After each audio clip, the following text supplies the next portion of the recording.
It is Oscar season, so I thought it might be fun to look at the last few years of Korean Oscar submissions for the Academy Awards, starting with this year's submission, No Other Choice from director Park Chan-wook. And this is one of those movies that people think got snubbed in the international category for sure, but maybe even for Best Picture.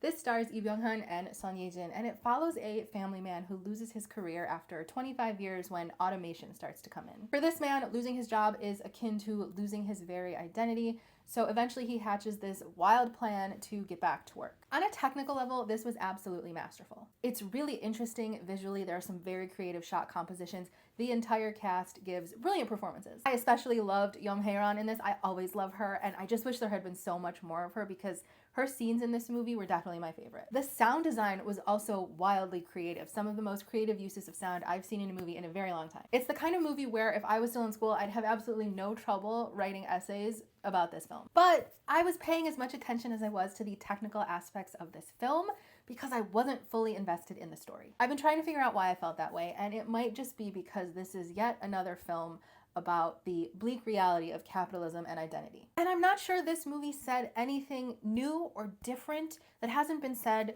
a dozen times before. It's treading the same thematic ground as Squid Game, to be honest, which is kind of as simple as there's no morality under capitalism. And I just don't know that I need to keep examining that idea. Like, I know, we all know, we're living in it. Or maybe it's more to do with the very strong male point of view in this movie. It's just kind of exhausting to yet again be seeing this kind of man. At this point in my life, the male ego, frankly, it bores me. And I do think you're asked to laugh at the male ego in this quite a bit. But like, it's just kind of not funny to me anymore. Like, dude, go to the dentist. Or maybe it was just too long. This movie was 2 hours and 20 minutes.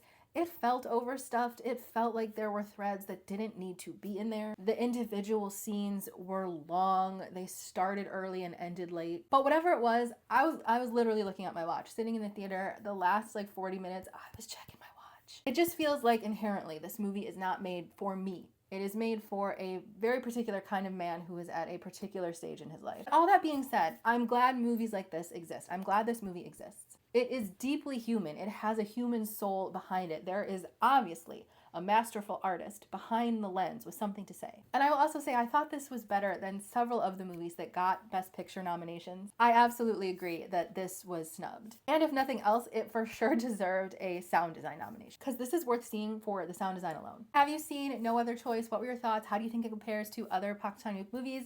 I, of course, would always love to chat further.